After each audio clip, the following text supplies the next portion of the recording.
What's up, my friend? Welcome back to a brand new video. And today we're taking a look at an orchestration technique that I think is really, really important. It's all about the way to think about orchestration in a slightly different way compared to maybe how a lot of amateur composers think about it from the very beginning, and which typically results in a lot of choppy orchestrations, which sound a little bit static and they don't really flow very well and very naturally, right? So as you've already seen by the title, we're going to talk about the power of melodic arranging. I'm going to tell you all about this. This is the way I approach every single orchestration and how I achieve lines that seem to flow and basically carry the momentum forward for the piece throughout, especially if it's like a more ballad type of piece, something a bit more emotional. This concept is especially important for that. So before we dive specifically into this technique, I have some really, really special news to share with you, and that is I've just finished up a new course that is releasing next week at the time of this upload called Virtual Orchestration Mastery. I'm so excited to share it with you. I've literally spent months working on this, and I've taken all the questions I've received through my email list, through comments on my YouTube channel, through forums that people have been asking me, all of that stuff, and I've condensed it into a repeatable, systematic program that you can apply to your mockups, your virtual orchestrations every time to really just understand and gain confidence in your mockups no matter what. So this is my personal approach, the way I think about the orchestra. I'm going to share much more info with you next week, of course, but I just wanted to give you a heads up. And if you're interested in getting early access for it or being the first to know when it goes live, then definitely click the link below and sign up for, to be notified there. And again, you'll be the first to know about it when it does go live, and I'll give you some goodies along the way as well. So just wanted to share that with you. But without further ado, let's kind of dive into the melodic arranging technique. So essentially, to put it simply, melodic arranging is contrasted with vertical or straight arranging, where a lot of people will play in the parts one by one, but they'll basically play in one note at a time and then move on to the next instrument. So for example, if I have the violins 1, they might play like a middle C, and then the violins 2, they might play like a G, right? And then the violas, they move on and play an E if they're trying to play a C major chord. And this works because you're establishing the full chord very quickly, and you're hearing that chord voiced out in all the orchestra. But what if you could think more horizontally instead and thought about musically, where is the phrase starting and ending? So like if my phrase is 8 bars long, why don't I take my violins 1, considering maybe it's the melody, play that entire melody out first, then move on to the violins 2 and play some sort of harmony or counter melody that accompanies the violin 1 and makes it feel like it's interacting with the violins 1, instead of just writing one note for the violins 1, then moving to the harmony note for the violins 2, then the violas, then the cellos. So this is a completely different approach, right? So without talking too much, let me just play this big section of my Love's Rapture piece here for you. I'll show you how the melody's at the very top, and then underneath you can hear how the other sections are basically flowing in a horizontal melodic manner to accompany what the melody's doing. So let's have a quick listen here and see how this comes together.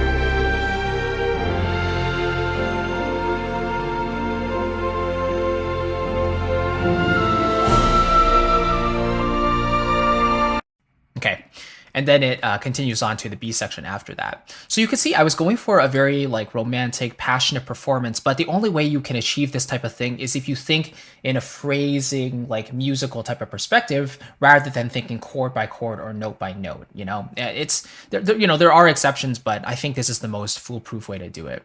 So I wanted to show you the MIDI here as well. If we just take a look at, let's say, the violins 1, I mean, obviously that's kind of just playing the melody. So let's take a look at what violins 2 is also doing to interact.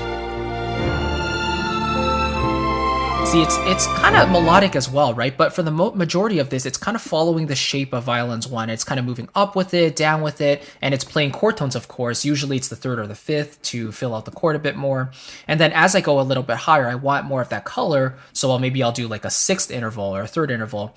But like the specific notes of the violin 2, they're harmonizing violins 1, but it's the general motion I kind of want you to notice here.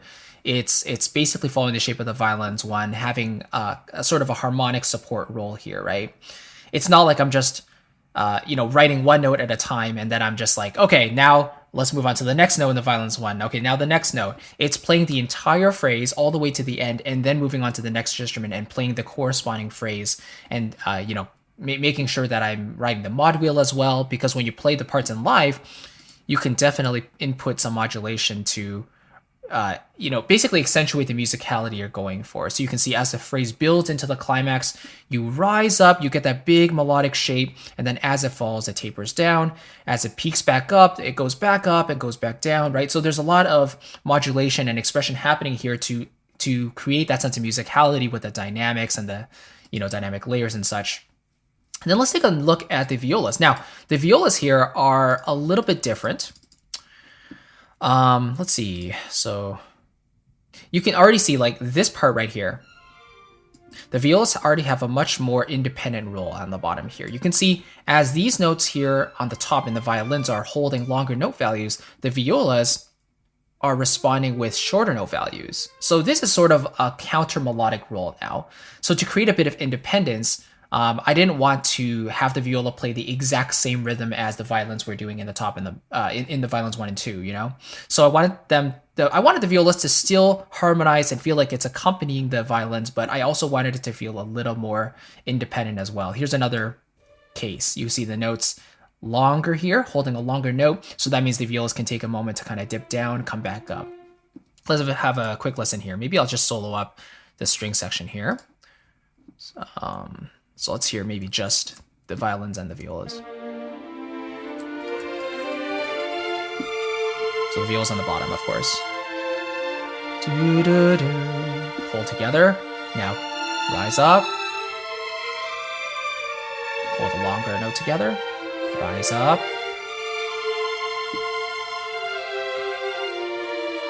Little motion there, right? Now the violins move a bit more, so the violas hold longer note values. Now again, it rises up and it comes in together. Right? So it's hard for me to put into words like exactly how I was inspired to write this, note by note. I think a lot of musicality is so subjective, so you kind of want to approach this in your own way. But the general concept is just that as certain note values are held longer, for example, especially for melodic purposes, then you have other parts that can respond and basically act more independent because the ear can pick up something different is happening underneath it to support the main part, right? So that's what the violas are doing there. Now, if we add the cellos in as well, it's a little bit, it's kind of interesting because, the violins and violas are kind of going up here. And now you see the cellos overall are, again, playing some sort of counter melodic role here. It kind of rises up, goes back down as the violins and violas are holding a longer note. You can see here the cello's rising up with the viola a little bit. Not the exact same rhythm, but still outlining the chord tones. And then here it's kind of a little bit of contrary motion here. It rises up as the violin's parts come down. You can see here the violas go down, go up. The violin kind of steps down. The cello step down here to outline the harmony a little bit. Very stepwise melodic motion though. There's no like huge leaps or anything because this is again a more melodic piece, so voice leading is really, really important here. And then yes, we have again some more held notes here to finish things off, and the cello takes a little bit of motion there as well. So let's add in the cello and have one more listen. So let's start here. So have a listen to the cello on the bottom here.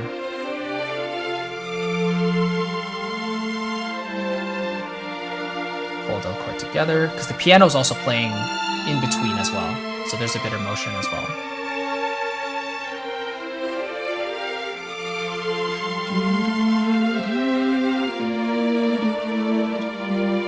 Right, as they hold longer notes, the cello steps down.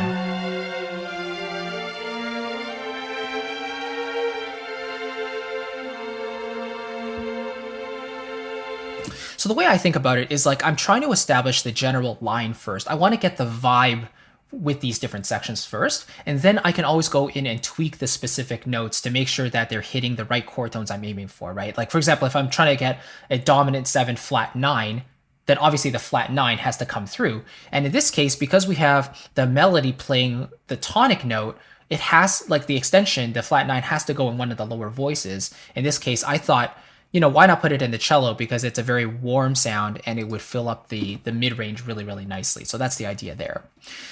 Yeah, and then finally we have the double basses, which of course round out the actual harmony. The basses are one of the simplest ones to think about because it literally just outlines the bass notes or your harmony in general. So let's add that in as well. One last listen here. And you'll see that the double basses are kind of overlapping with the cellos.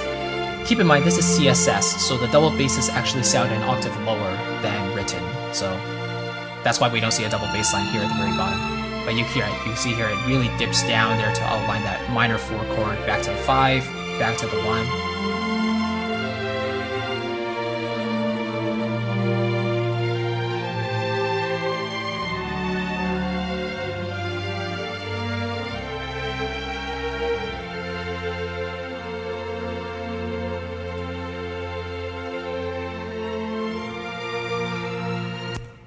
And yeah, because this is a more romantic piece, I really wanted to treat the string section as the backbone, the foundation of the piece. Like I could use other instruments to fill it in, which I actually did, but I wanted the string section to at least have, let's say, 80% of the backbone or like establishing the main structure foundation of the arrangement first before adding in the rest of the instruments, like woodwinds, which I used to kind of double the melody to kind of fill in some more counter melodies, and the brass I kind of use like warm pads like French horns, and then percussion like cymbals and bass drum and timpani, things like that.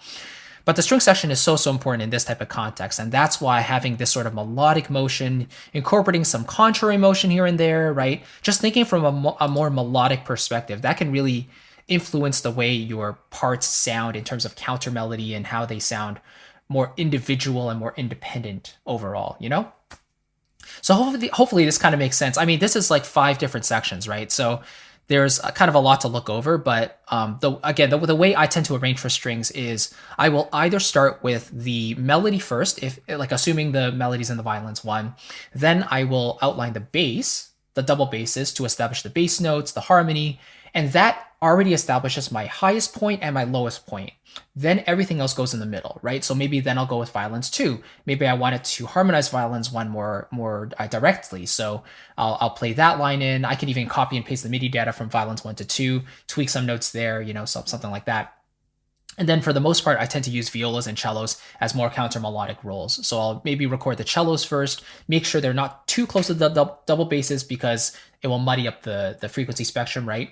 And then make sure the viola kind of fills in that gap in the very middle just to round things off and make sure all the chord tones are filled in.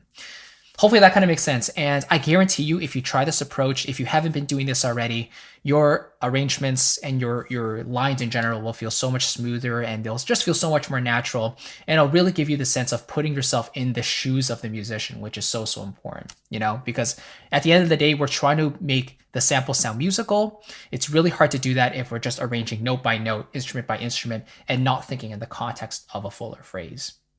All right.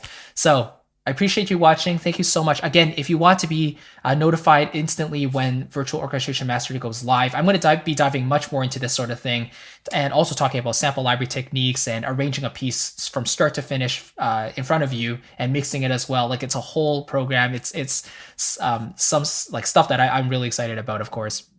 But if you want to be notified about it when it goes live, then definitely sign up in the description box below. Fill out the form there, and I'll send you some goodies along the way, totally free. And again, you'll be the first to be notified when it goes live next Monday. So thank you so much for watching. I appreciate it. I'll catch you in the next video, and take care. Bye-bye.